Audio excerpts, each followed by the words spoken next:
I want to take y'all back where it all started. Let me tell you about my city, a little town where I'm from, where everybody's southern raised, just as good as they come.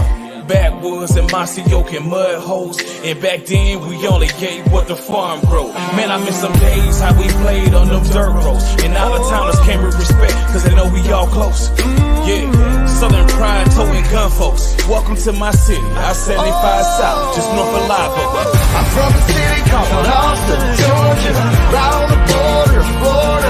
I was raised on these dirt roads, mud tires, spin backwoods, running around this small town living, yeah. Now welcome to my city, time of town, 229, turn it up so they can hear it loud. We ready up with big trucks and heavy G's, pretty girls with moonshine and whiskey. It's nothing like our dirt roads, you can bet that, son. I'm from a city, by any means, we gon' protect our guns. I hang with the rednecks and geeks. We get up in big trucks in the backwoods like Indians and teepees. This the home of the mighty, mighty Vikings. Wildcats, blazing, title town license. Winners, pretty girls with country grammar. When I say about Austin, Georgia, I ain't talking about Atlanta. This a different type of city, where the woods are pretty, but get gritty. You hear me? What you know about that 229? You can find us on the Florida, Georgia line, where I reside. I'm from a city called Austin, Georgia, right on the border of Florida. I was raised on these dirt roads, mud tires, spin backwoods, running around this small town living, yeah. Now welcome to my city, time of town, 229, turn it up so they can hear it loud. We ready up with big trucks and heavy G's, pretty girls with moonshine and whiskey.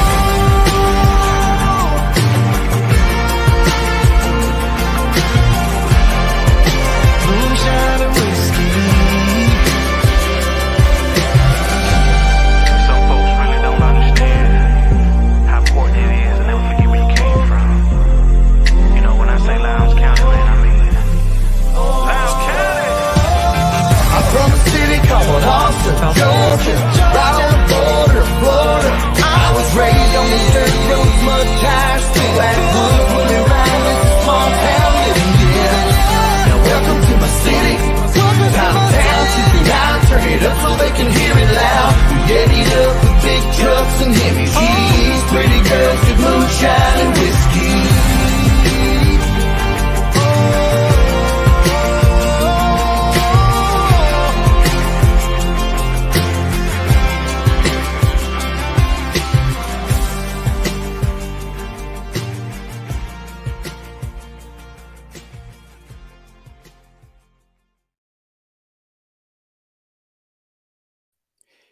Hey, it's Thursday night. Welcome to the Viking Nation Live and welcome to the 229. If you are listening or watching outside of the viewing area, it's Thursday night and it's time to turn up the music really loud. You know why? Because we're only one day away from another kickoff. Listen, I got to have a serious conversation with you guys tonight. Did you know that we are in the third week of the season? That means that we are a third of the way through our regular season. We waited all summer, all winter long to get to this point. And tomorrow night, we'll be kicking off our third game of the season. It passes by very, very quickly. So if you haven't been out to a game yet, now's the time to go. Because, guys, time is a fleeting thing. I keep learning that day after day after day. Time is a very fleeting thing. And football is a big part of our community here. So I can't wait to see you at the stadium tomorrow night at the Concrete Palace. Now, hopefully we can get a complete game in without another dang lightning delay. What do you guys think of all these lightning delays, man? And I got some bad news for you. There's about an 80% chance of rain tomorrow as well. So anyway, I'm flying. Well, no, I just saw one of our super fans hit the backstage area, Chase Garnto. I'll bring him out in a couple of minutes here. Let me go ahead and talk about some of the sponsors that we have. You guys, you guys know them by now, right? You can probably recite them in your sleep, but let me go ahead and, if you don't, remind you of our title sponsor, Pepsi Bottling Company here in Valdosta. They've got, as a matter of fact, about 5 minutes before the show started, my wife walks into the door of my home studio, and my birthday was this past Sunday. So I'm still living at large. So she walks into my office right before I go on there, and she says, "Happy birthday," and brings me one of my favorite drinks, Diet Mountain Dew Zero. I also love this drink that's on the screen now, Mountain Dew Spark. If you need a spark to your day and you're not a coffee drinker, that is a great go-to drink to get you started, and basically gives you a spark for your day. But if that's not your thing, they got Pepsi, regular Mountain Dew, Rockstar, Mountain Dew Energy. Thank you to Doyer Deloach and the guys at Pepsi Bottling Company. Guys, we also want to thank Tim Neesmith, Shade of Perfection. I don't know if you have the need for custom shades and blinds. You may not, but when you do, give this guy a call. You know him as Stickman. If you're from this area, you know him as Stickman. He's a fantastic person and a great follower and sponsor of the show and basically all things Lowndes Athletics. Everybody knows Tim. If you have the need for his services, 229-251-3479. That's Tim Neesmith, a Shade of Perfection. We also want to thank Josh Batson and Justin Haskin at the Migraine and Spine Clinic of Valdosta. And I'll let you know a new segment that we started doing on the Tuesday night show that will carry over into this show as well is the Migraine and Spine Clinic pain segment of the week. Everybody likes to celebrate the great moments of a game, but this segment is going to be a little bit different, right? We're going to celebrate the most painful part of a game. It could be for a fan base. It could be a coach. It could be a team, but it doesn't even have to be in the Lowndes game. It's just the painful moment of the week when it comes to high school football. And I've got a doozy for you. So you'll make sure you want to stick with us the entire show. That'll happen in the last segment of the show. So anyway, can't wait to reveal that. But if you have migraine and spine pain, these guys know what they're doing. Certified headache medicine specialist, Josh Batson and Justin Haskin. And we'll get to some other sponsors a little bit later on in the show. What you guys think about that Lucky Boy music intro video that I've started playing? That I can't remember Emmanuel's last name, but Emmanuel is his real name. His stage name, artist name is Lucky Boy Music. And I believe he's still a Lowndes County Sheriff's deputy. I think that's right. So I contacted him a few weeks ago and asked him for his permission to use his song and video filmed right there at the 50-yard line in Martin Stadium. I thought it was perfect. So I reached out to him, asked him if I could incorporate that and use his music in our countdown timer, and he graciously agreed, and it has exploded. People are calling me, "Hey, what's that song? It's a catchy tune. Can you download it on Apple Music and all that stuff?" Those questions, I don't know. He's a young up-and-coming artist, and he's got a newer song that he wrote out that he came out with in 2020 when the pandemic was raging. It is a powerful and emotional song. So check out his music, Lucky Boy Music, because he does a great job. He does a great job. One thing speaking of music, one thing that I started looking into, as good as that music is, one of my dreams one day, guys, and I'm not sure why I'm rambling. I'd like to share personal stuff with you guys. One of my dreams one day for this show in particular is to have our own theme song, the Viking Nation theme song. So I actually started talking to a songwriter, a full-fledged songwriter earlier today, and maybe we can make that happen. If the numbers work out, you just never know. So be on the lookout for that. We always try to be innovative on this show, and we don't try to copy anyone. We don't try to use copyrighted videos and things like that in the intros that we do. So anyway, without permission anyway. So that's what we got going on. So we're going to try to make it happen. Let me go ahead and bring on one of our super fans, Chase Garnto. He's going to be joining us. It looks like audio only tonight. Chase, how you doing, buddy? I'm good, Larry. How are you? Good, man. Hey, listen, Chase, you were out at the ninth grade game tonight? Yeah. They both of those got canceled. The JV and the ninth grade. JV was supposed to play at 4. Gotcha. And the ninth grade was supposed to play at 6, and they were both called due to inclement weather. Oh my gosh, another game it's canceled or called because of weather, man. Chase, I'm going to go on a diatribe and get on my soapbox here. I don't know how you feel about this, but I'm getting sick of these games getting delayed 2 hours long, sometimes canceled, sometimes called early because of these lightning delays. Man, is the solution to push the season back later in the year to get out of this thunderstorm time frame? I actually like the idea of pushing it back, just due to the fact that it's not near as hot, it's not near as muggy. Right. Have the first kickoff game. It should be cool. You should, like you said previously, used to be called the Boys of Fall. Now we might as well just call it the Boys of Summer. That's right, man. The Boys of Summer. Exactly right. And bad news is we got another 80% chance of rain tomorrow, and all next week it looks like high chances of rain as well. So I don't know what the answer is, man. I'm just, as a fan, and I tell everybody all this time, this show was created by a fan for us fans. And speaking as a fan, I don't know about you guys, but I'm tired of these lightning delays. It just seems like it happens more and more and more every single year. I remember in 2020, the COVID year, right? Because COVID was raging, we weren't sure if we were going to have a season or not. So the season was delayed by a couple of weeks, and I thought that was great. It really worked out. We still got our championship game in, although it was played, the week of Christmas or something like that. But to me, that's okay. Yeah. That's fine. I wish they would do something like that. And we really don't need 2 open weeks during the season, do we? I wouldn't think so. I mean, I get Lowndes about us having their bye before the Wintersville Classic, but I mean, I don't know. I think you could get by with 1 bye week. I wouldn't see where you need 2 bye weeks. Yeah, exactly, exactly. So listen, that's enough of my belly aching. Let's talk about some of the things that's happening in, first of all, Lowndes Athletics. Let me go ahead and congratulate the Lowndes softball, the girls softball team. They are off to a great start. Stuart Thomas is entering his 11th year as head coach of the Lowndes softball team.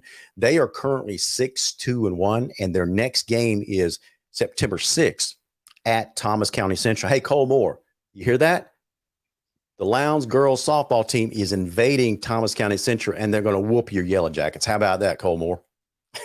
Ooh, I know Cole's watching. I know he is. We'll all get text messages in a minute. Watch. Right. LG, leave me alone. That's what he'll say. Okay. So the softball team's off to a great start. The Lowndes football team, Chase, they're off to a 1-1 start. We won't rehash the American Heritage Classic game, but let me ask you your opinion. Did you see, let me rephrase this question. How much improvement did you see from game 1 versus American Heritage to game 2 versus Gadsden County? The defense was much improved up front. Yeah. Okay. I thought the defensive line, especially Jaden Battle and those interior linemen, I thought they got after him. They got after him fast, quick, and often. That's right. There was one. I don't remember if you remember seeing it, but Amarion Whitlock batted down pass. Yep. That was huge because, I mean, that boy jumped it.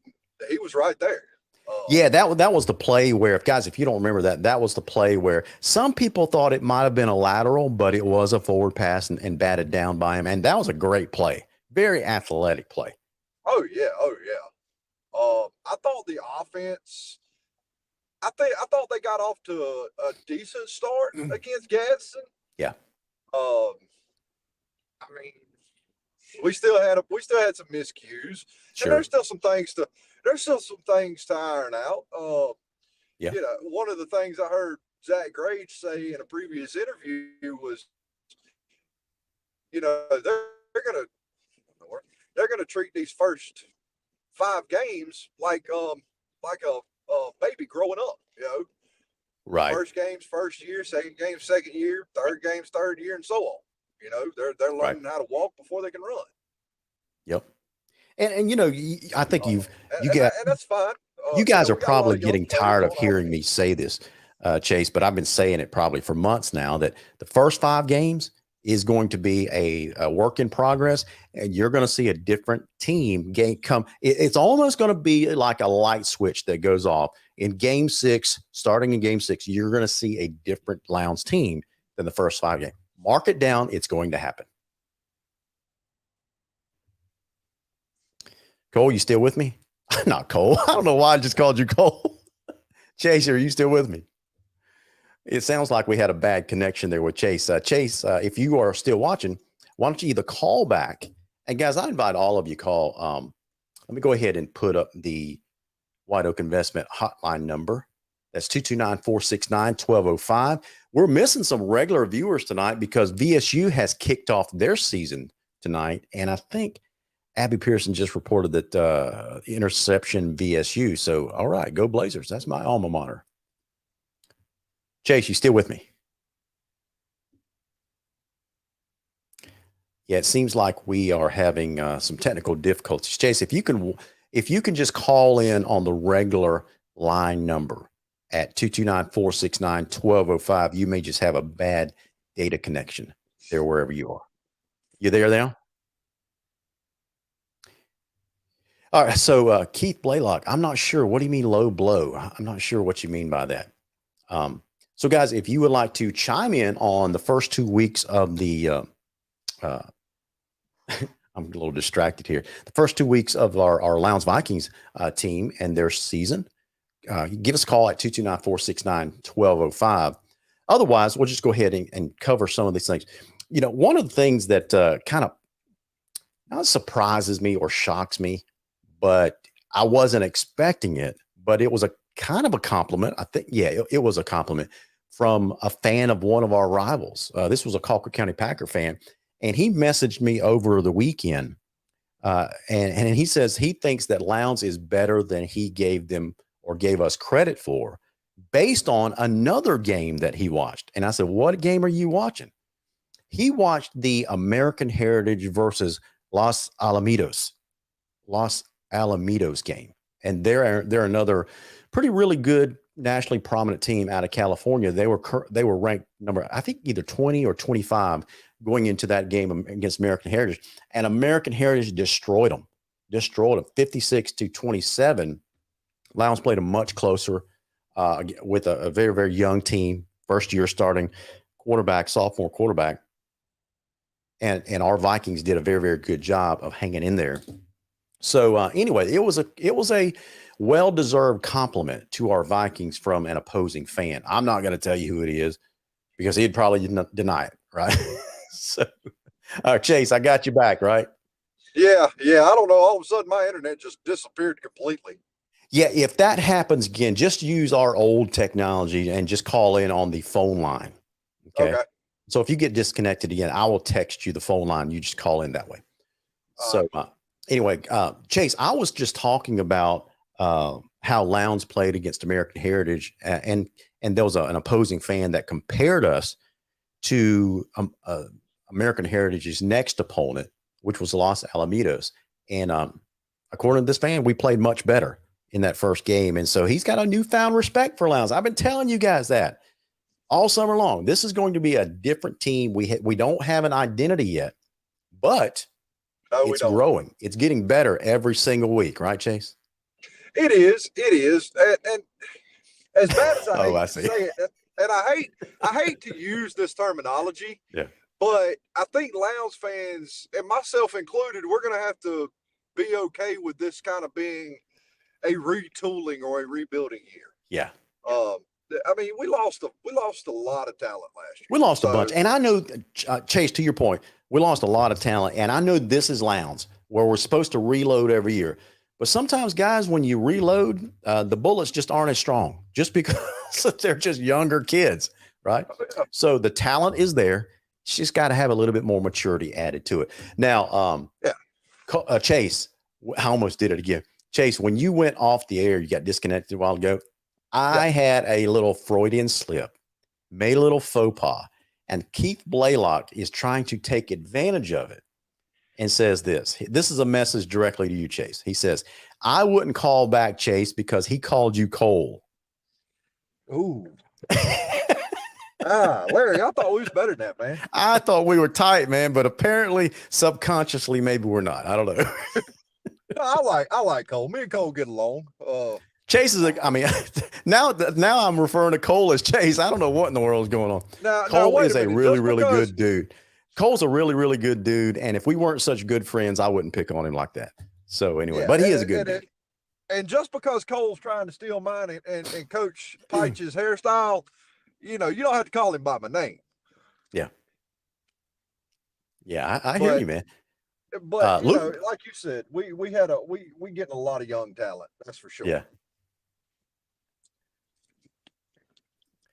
Candace, I don't think we're focusing on what we lost. We're just recognizing the fact that we lost so much, but we are also recognizing that we have so much talent that is growing up in front of our eyes. I think that's the point of our comments.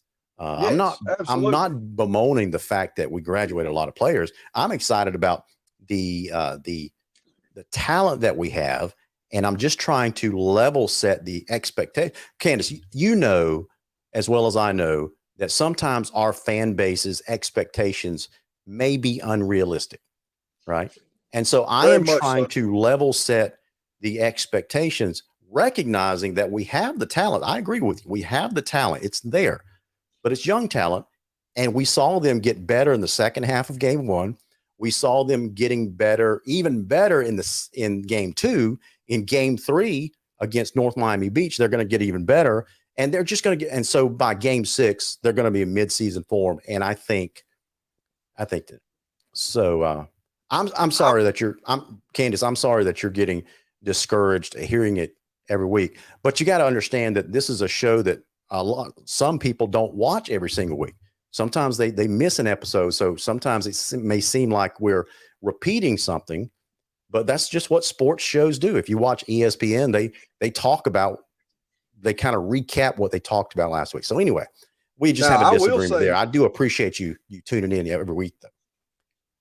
Yeah, I love Candace. In fact, her son's on the team. Yeah, absolutely. Her son is Jalen Carter.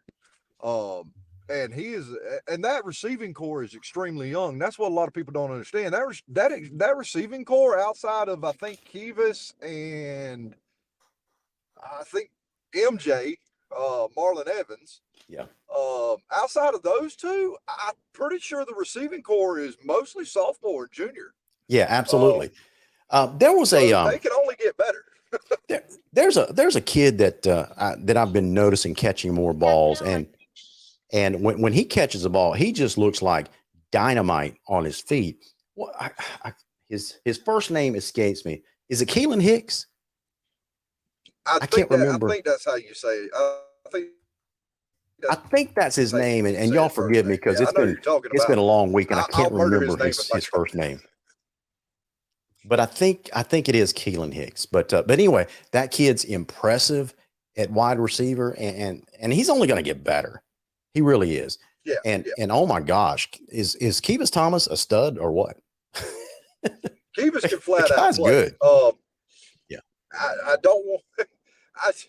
I think we're taking a big gamble playing him both ways. Just for injury reason, I don't want to see Kivas come up hurt on defense. Simply because we do need him on the offensive side of the ball. Yeah, so Keelan is an 11th grader. He's a slot receiver. He gives us an immense.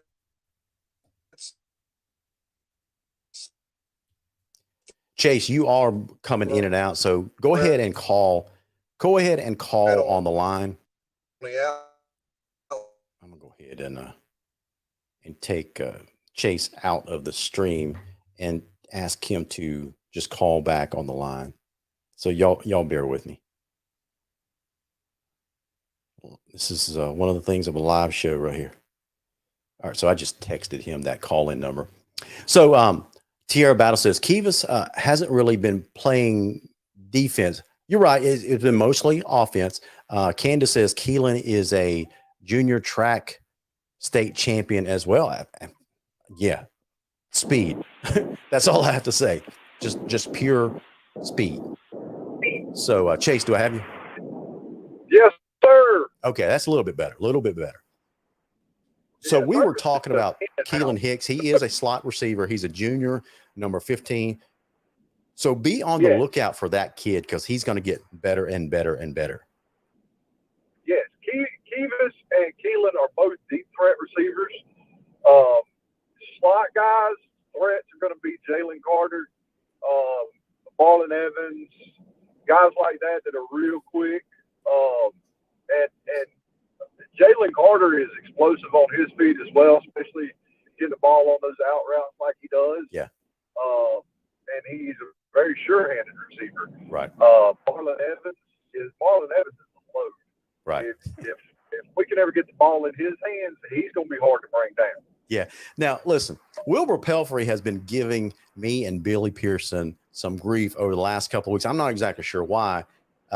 Wilbur says, I told y'all to watch the screen game. Wilbur, I don't think anyone has ever said that the screen game was going to be bad, but you can't make your living off the screen game. On occasion, you're going to have to go vertical.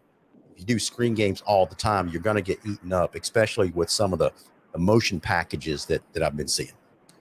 So anyway, that's the only thing I would say to that. But, if you think you can make a living from the screen game, go back and watch Florida State last year and tell me if you can make a living from the screen game. That's right. You can. That's right.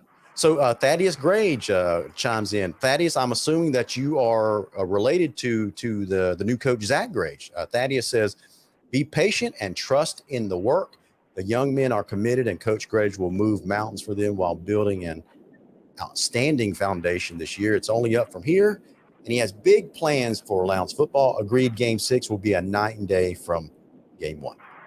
Joe Mamone, Prep Gridiron Logistics, is sending his greetings from New Jersey. Now, I forgot to mention something a while ago. This is an important one. Luke Bush with the Lowndes Touchdown Club says that the Touchdown Club's needing everyone to join and support the program, feeding the guys, sending them to camps, etc.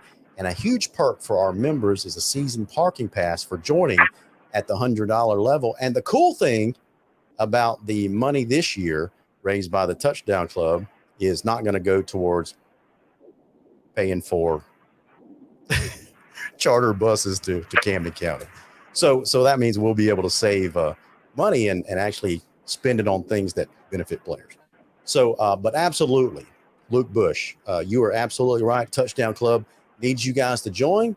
We can always use more money to help these kids. So please, if you haven't done so, join the Touchdown Club. And if you are a current member of the Touchdown Club, send me a direct message and I'll let you know why I want to know if you are a member of the Touchdown Club, because I have a little plan that I need your help with. So anyway, I'll just throw that little teaser out there. But I do need to know, but I do need to know who are members or current members of the Touchdown Club, because I have a plan to put in place. Anyway, so let's get back to talking about the schedule, Chase. So let me go ahead and bring up the schedule right here. So we're currently 1-1. Chase, do you know much about North Miami Beach that's coming into town tomorrow night? No, not really. I got a little bit of feedback from some of the Valdosta fans when they played them. Okay. From my understanding, they're one of those South Florida teams not really good. I mean, I hate to put it like that, but that was the exact quote from the Valdosta fan that I talked to. Yeah. He said it should be really easy for Lowndes. Now, that's not saying that any Lowndes players, I know y'all listen, pay attention. That does not mean that you can take your foot off the gas. That's right. You keep your foot on the gas. It's still Lowndes High School. Absolutely, man. Absolutely. Candace, is it the same team they played? No, it's not. Valdosta played also in North Miami Beach. I think the name of their team was actually North Miami Senior High School.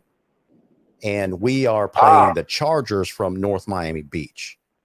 So I think they played the Sun Devils. We're playing the Chargers. I believe that's right. So it's two different teams. But they're not much better.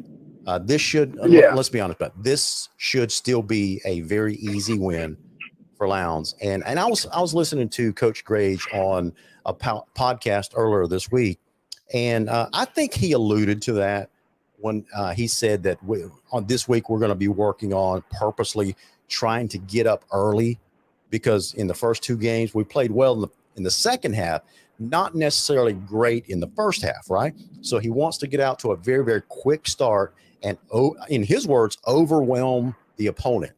So that tells me that he thinks it's going to be, this is me paraphrasing what he was saying, not what he said, but me paraphrasing.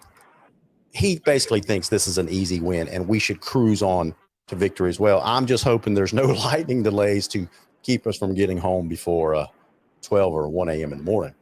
North Miami. Let me plug this. Yeah.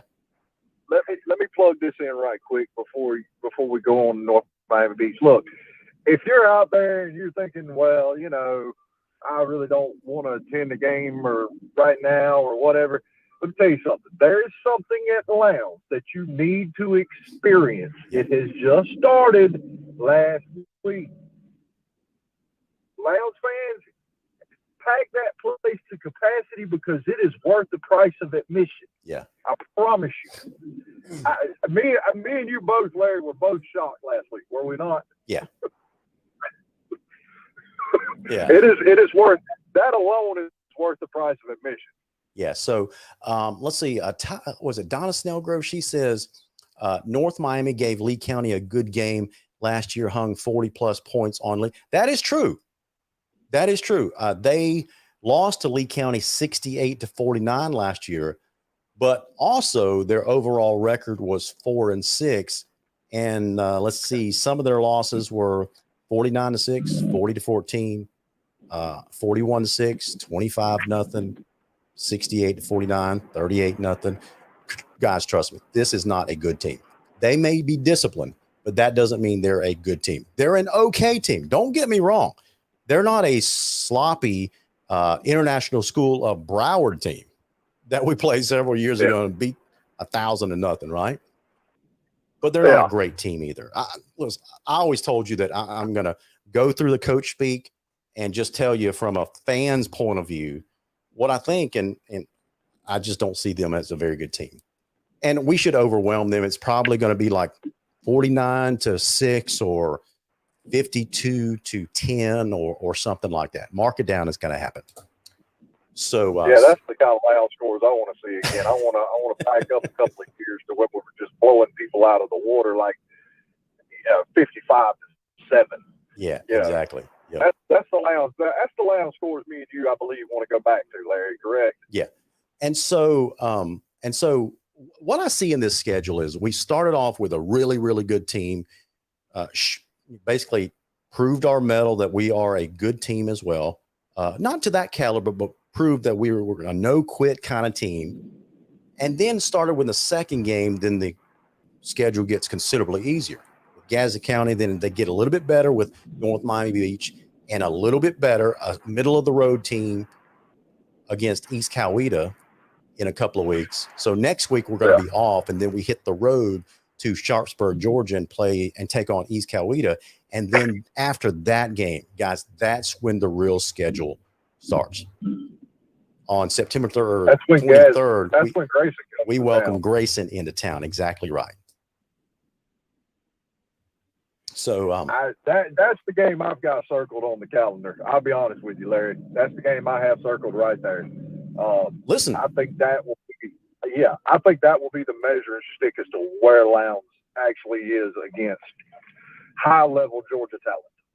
Yeah, absolutely, man. Absolutely. So listen to this schedule starting September 23rd. Grayson, Valdosta. Then we got kind of because of the quirky scheduling difficulties that we had this year because of a team's canceled on us. So we got Grayson, Valdosta. Then on October 14th, we got Dunbar High School. That's going to be an easy win. And then on the 21st of October, we travel to Moultrie and take on Colquitt. And then we finished the last two games home against Richmond Hill, on the road at Camden County.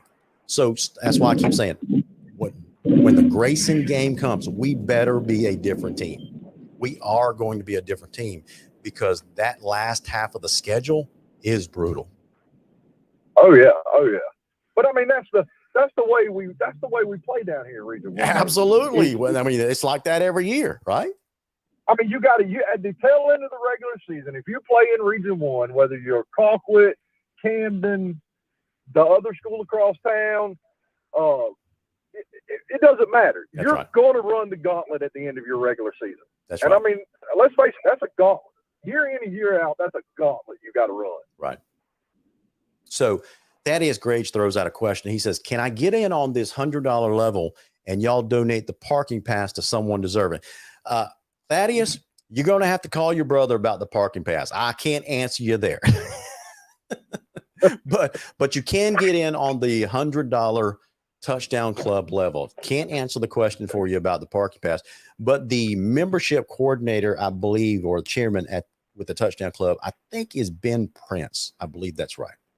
So all you got to do is go to lowndesfootball.com, download the form, fill it out, send it in with your $100 check, and we'll be glad to make you a member. You get the cool thing that is you'll get a nice a pocket-sized schedule with your brother's picture on it. How cool would that be for your family photo album? That would be cool, would it, Chase? Yeah, I mean, I was thinking, Larry, that me and you would really like to park closer to the stadium, wouldn't we? That's right. Absolutely, man. Absolutely. So anyway, let's check out some of these. Comments. This keeps coming up year after year after year. I don't know who Georgia coach trainer is, but he's a regular viewer, throws out these comments, seems to have some football knowledge. So I'm not doubting what he's saying, but I'm going to challenge him a little bit with his commentary here. He says, the secondary has been a problem for almost 10 years. I agree with that. It has been a problem because the knock on the Lowndes defense, as wonderful as it is, as great as it's been under Randy McPherson, even Slack, when Byron Slack was the DC, when it was third, Chase, you correct me if I'm wrong. When it's third and long, you can throw the ball in the Lowndes secondary. Yes, true or false?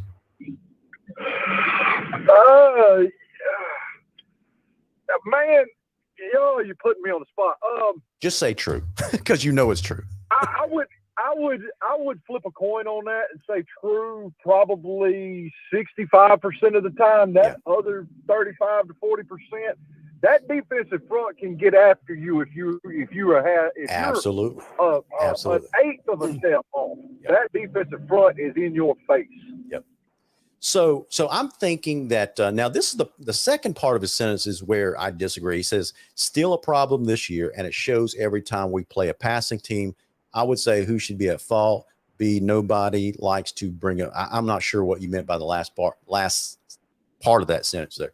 But we do have a new defensive coordinator, Ashley Anders. And from what I've seen, he's a really, really good defensive coordinator.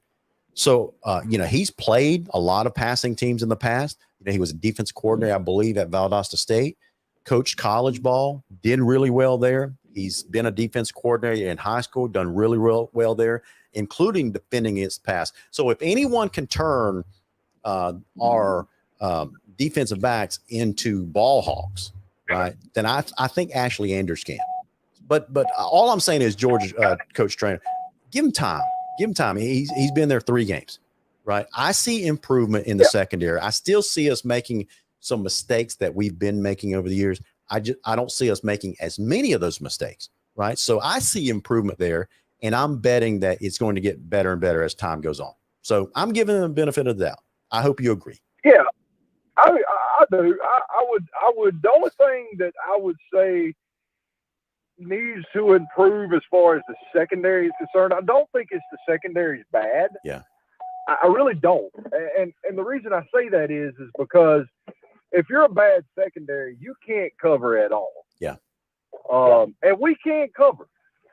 the only thing I think we got to improve on is our backside, our over the top help. Right. I think that's the only thing that the secondary really, really struggles in is providing help to each other. And that will improve once they understand the schemes and once they understand, hey, I've got to be here on this route, or, my corner's releasing here, so I've got to provide help over the top here. Once they understand all that, which I'm sure Andrews has thrown a lot of verbiage and a lot of different things at these kids throughout the summer and everything like that. And once they start to learn it and it starts to gel and get better as the season progresses, you'll see that improve. Right. It's not like we're going to sit back. It's not like our defensive secondary is just going to sit back and go, oh, well, we, mumbo jumbo. Well, everybody says we suck. We might as well quit now. No, that ain't in Lowndes' DNA. That ain't in not one single Lowndes player that I know that's playing on that defense right now that I know personally sits there and says that. No, those boys go out there and they put in work. Yeah, absolutely. I don't think anyone from the shameless plug here, the White Oak Investment comment line, is asserting that the kids are taking plays off or not knowing what to do or things like that. But the facts are what they are, right? We do give up a lot of passing yards when we play a passing team. We just do. That's a fact. And judging by the comments, I mean, our fans see it. There's no sense in denying it because we all see it. I'm just banking on a new DC. I don't know if it's a new defensive staff completely or not, but we do have kids with another year of maturity under their belt.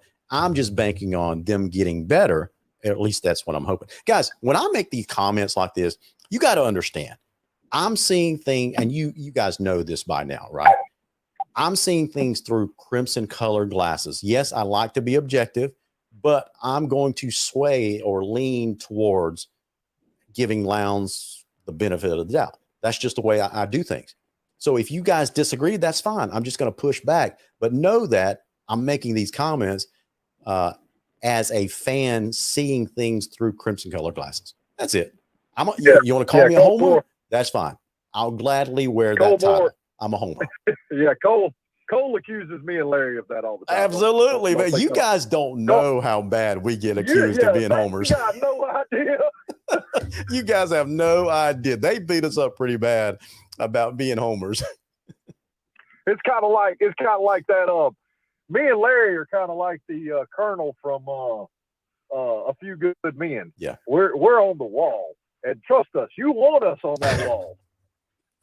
Man, I almost spit my coffee out of my mouth. That was a funny reference, man. That was funny. But just know, guys, that we've got Lowndes' back in the trash talking wars. Okay, I'll just put it that way, Chase. How about that? Yeah. Listen, I'm just glad, Chase, that you're on that thread, that text thread with me to give me a little bit of help, man, because those guys were wearing me out. Oh, I imagine, dude. What did you do before I got there? I did the best I could, dude. That's all I could do. I was holding the hill until the reinforcements came in. That's right. You know, and I get perturbed that people always sell Lowndes short sometimes. Yeah. We do seem to be a punching bag for some fans in the South Georgia area. That's for sure. Yeah, because they're always like, well, you know, even going into this year, oh, y'all lost your car. Y'all ain't going to be good. Or y'all lost Chase Belcher. Y'all ain't going to be good. Okay, y'all said the same thing when Thomas Davis and them left. Yeah. And we were still good. So, I mean, you can talk all the trash you want to about Lowndes. And even some Lowndes fans talk trash about Lowndes. Right. I'm just not one to put I believe our boys are young. I believe they're hungry. I believe they want to prove themselves. I just, you know, it's a buy-in mentality. That's right. You got to understand these guys, some of these kids, if you played as a freshman, this is what, your third head coach? Absolutely. So, I mean, let's be honest. Some of these kids this is their senior year. They're on their third head coach, and you know, you're trying to be a senior leader, and you're trying to get all these younger guys to buy in.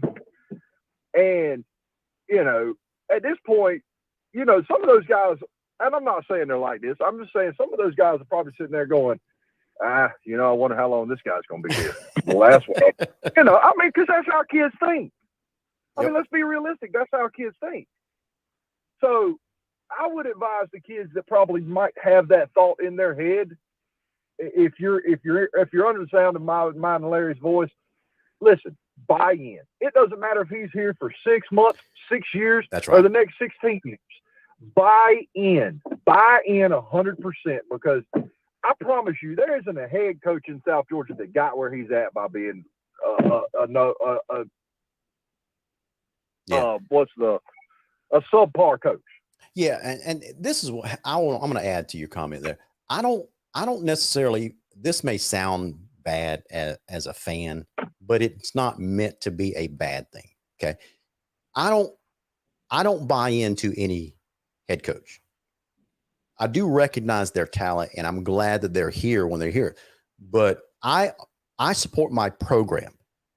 The head coach, when he gets hired, is a steward of the program. The head coach is never the program, right? And so that's why it's so easy for me, whether we win or lose, it's so easy for me to continue to support and promote the program, because I'm promoted. You know why that is, Chase? Because the program is more than just the kids. It's more than the facilities. It's the community. That's one of the cool things to me about living in a small community. When people say One Lowndes, I take it seriously. Some people refer to One Lowndes as just being part of the school system, like the teachers and the students. I view it as the Lowndes community, because we are all part of this thing, right? Oh, absolutely. I'm with you, Larry, as far as the One Lowndes and all that. Right.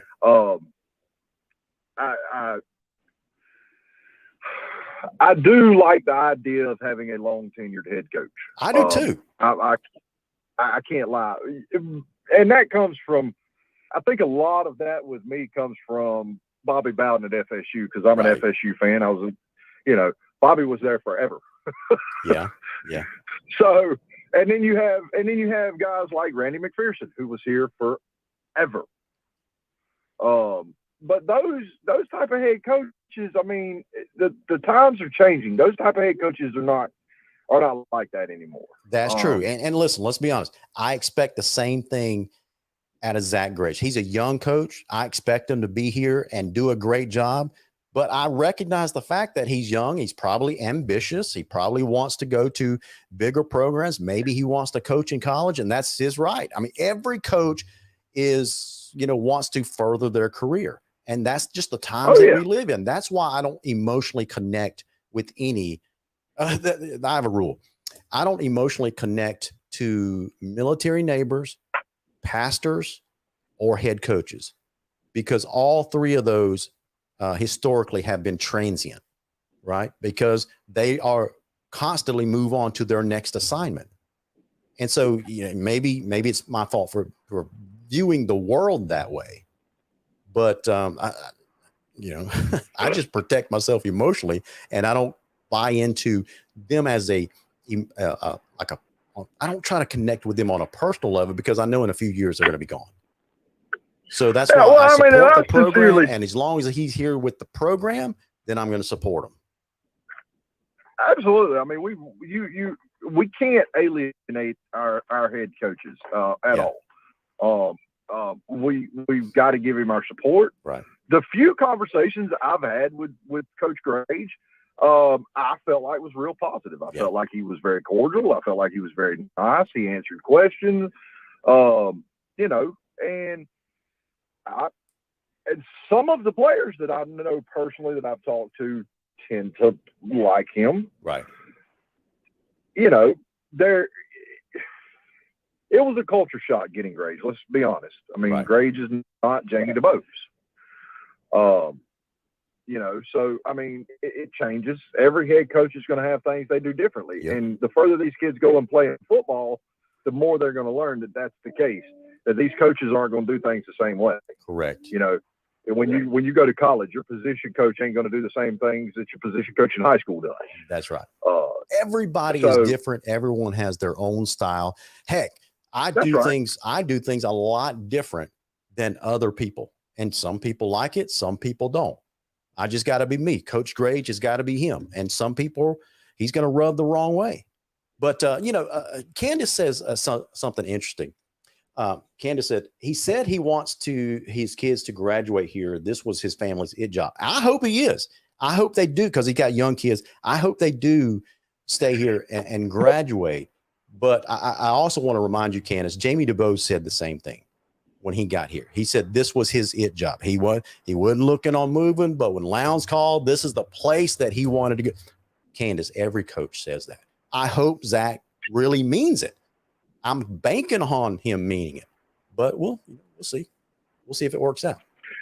I think we've also, one of the things I heard Zach Gray say is, and this was in another interview from another media outlet. Sure. I was watching him give an interview, and one of the things that he said was, how did he word it? I don't want to misquote him. He was asked the question, what was the main lesson that you learned from Rush Prost that you take with you every day? And let's be honest, Larry, I cringed when the guy asked that question, because I'm going, oh God. I'm like, please let it be a great answer that I can just like jump for joy. Yeah. And he did. He gave a really great answer. And it was one that I did not expect. Okay. What was that? He said the best lesson that he learns that he takes everywhere with him from Rush Prost was, when you get a head coaching position, hire the best coaches you can to put around you and let them coach. Yeah. And that makes sense. I was like, yeah, absolutely. Wouldn't that be common sense? Why would you hire substandard coaches? I don't really understand what. Yeah, wouldn't you always try to hire the best assistant coaches? Oh yeah, but how many times have we seen head coaches wherever? They're either an offensive guy or they're a defensive guy, and they either want to call the plays or they want to call the defense. Oh, you're talking about head coach. Some head coaches like to micromanage. We see that in the professional world as well. Some managers just like to micromanage. Yeah, see Bill Belichick. Well, some people would say Bill Belichick wins a lot. Doesn't win without Tom. Well, that's another debate for another day, right? But anyways, what I'm saying is Zach Gray seems to want to be a head coach. He doesn't want to micromanage. He's letting his coaches do their jobs. Right. And he's holding them accountable for doing their job. Yeah. Candace Marie says Randy McPherson was a micromanager. I really don't know. Was he? Randy was very much in control of a lot. Now Randy did call the plays. That was a different kind of system. Randy was an old school coach. I can't argue with his success. His way was successful, right? But he was an old school coach, and he had that's the point that we made a while ago. Every coach has their own style. Some are hard nosed, some are a little bit more relaxed. Some try to be the player's coach, some try to be the best buddies with the team, some try to be authoritarian. I don't care what style it is, as long as you don't verbally and emotionally abuse kids. I'm good with it. I'm good with hard coaching, right? Yeah. Oh yeah, dude. I mean, come on, man. I went to school under Milt Miller. Yeah. That dude was hard as they come. Yep. And my ball coach in high school, Ed Pilcher, was as hard as one of the hardest old school coaches that you will ever run into. But man, you could, as a player for him, you could tell that he loved you as a player, and that's why you would run through a brick wall for him. And that's what I mean by buy-in, because you knew it was coming from a place of love. You bought in, correct? That's exactly right. Okay, that's what I'm saying. These kids now, it's as bad as I hate to say it, we live in an instant gratification society. We do. That's a fact. So, in the game of football, unfortunately, there is no instant gratification. Yeah. You have to work and claw and drag yourself for every inch you get in football. Yeah. So work and buy in, buy into Ashley Andrews, buy into Sean Sutton, buy into Zach Grage's mottos and the things and the mentality that they're trying to bring to the Lowndes program. Buy into those guys, and I promise you, you may not see a drastic change, but you will see a change. Right. That's right. And I hate to sound like a rah-rah football coach, but I mean, I think sometimes when we get a new head coach, everybody, including myself, is all like, well, but these kids don't have that luxury. They don't have the luxury to sit there and go, oh, well, I'm not sure. No, they got to buy in almost instantly. Right. Because if they don't, they're just coaches will move on to the next one, next man up. Yeah. So, listen, I'm looking forward to working with Zach Grage as long as he wants to be here. When I'm the next Touchdown Club president, I'm looking forward to working with Zach Grage. I look forward to I look forward to me and you actually getting to interview Grage on this show. That's what I want. Yeah, absolutely. But I would love that. Listen, I've tried to reach out to Zach Grage. Thaddeus, if you can reach out to Zach, tell him to call me. I've been trying to have him on the show, and he's not replying to me, so I'm not sure why. So anyway, all we try to do is promote him and his program on this show. So maybe he's too busy. I don't know. But anyway, let me get your prediction. Larry, I will. Go ahead. Prediction for the game tomorrow? Yeah.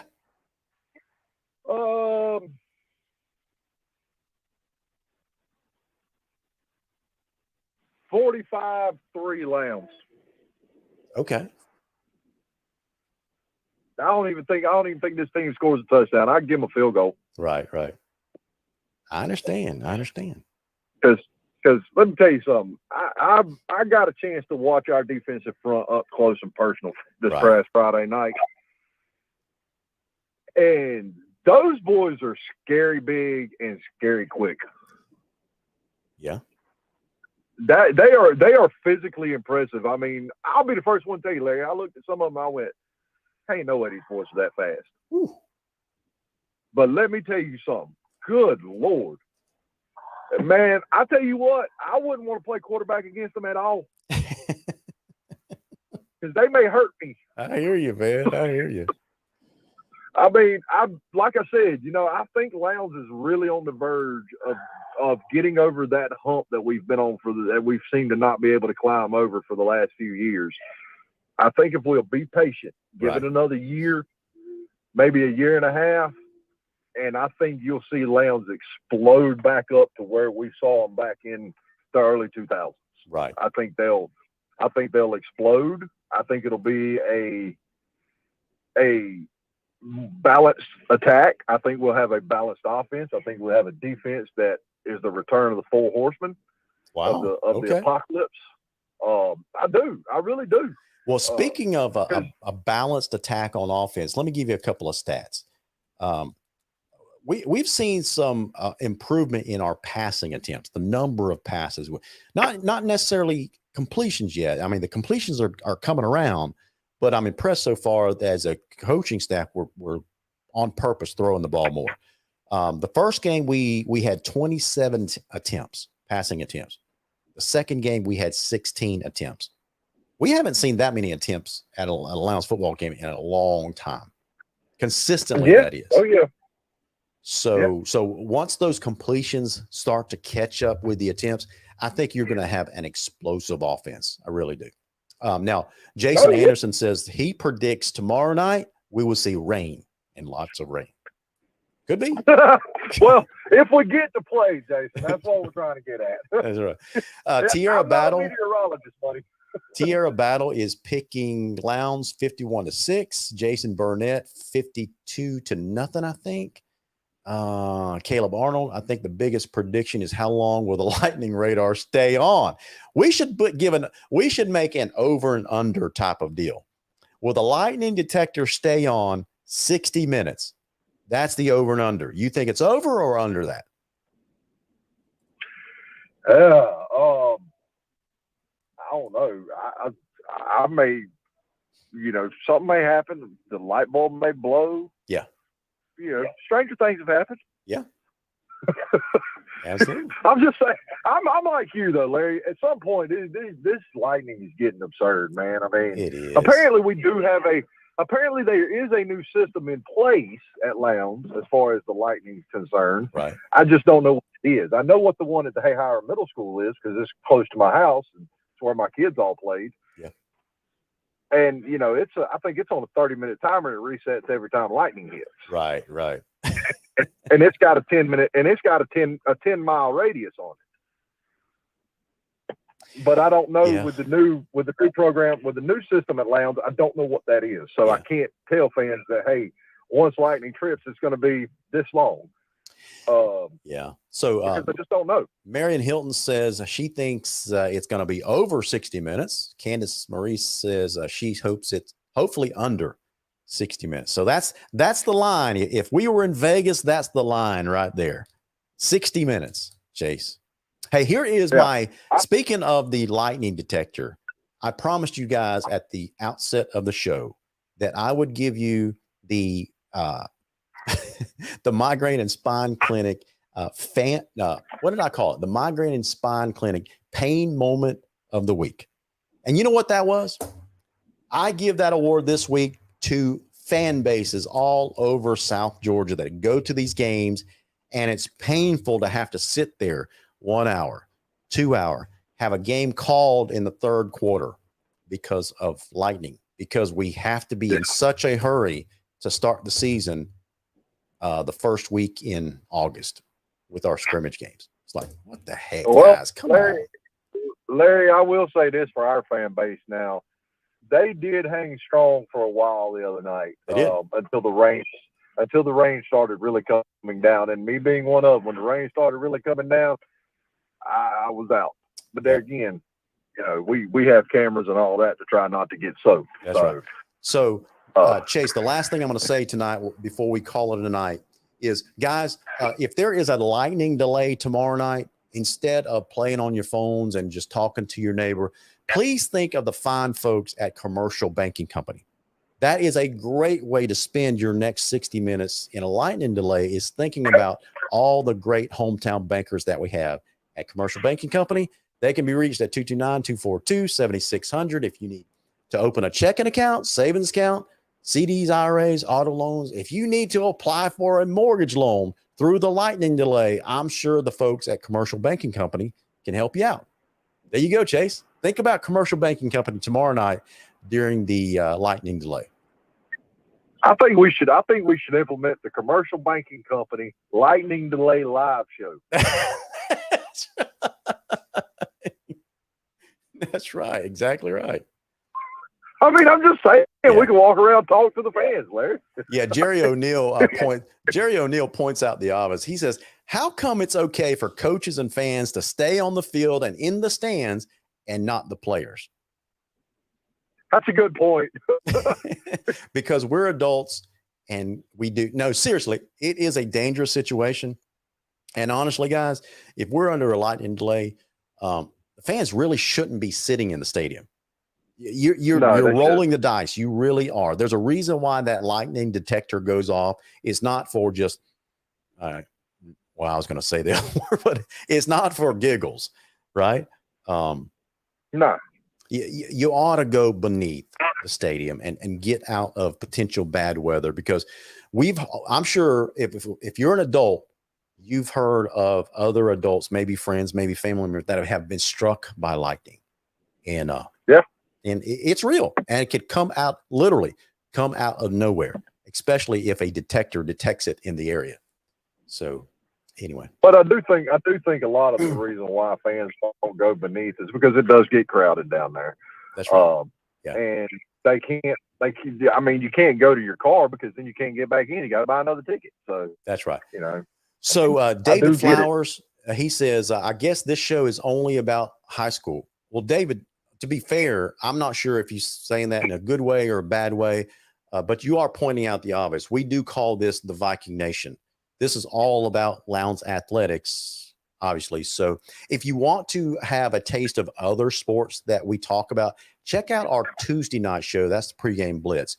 And our website as well, pregameblitz.com. So anyway, guys, that's going to do it for our show this week. You have been watching the Viking Nation Live on behalf of Chase. I almost called you Cole again. I almost said on behalf of Cole Moore. On behalf of Chase Garto, I'm Larry Godwin. You've been watching the Viking Nation Live. Go Vikings.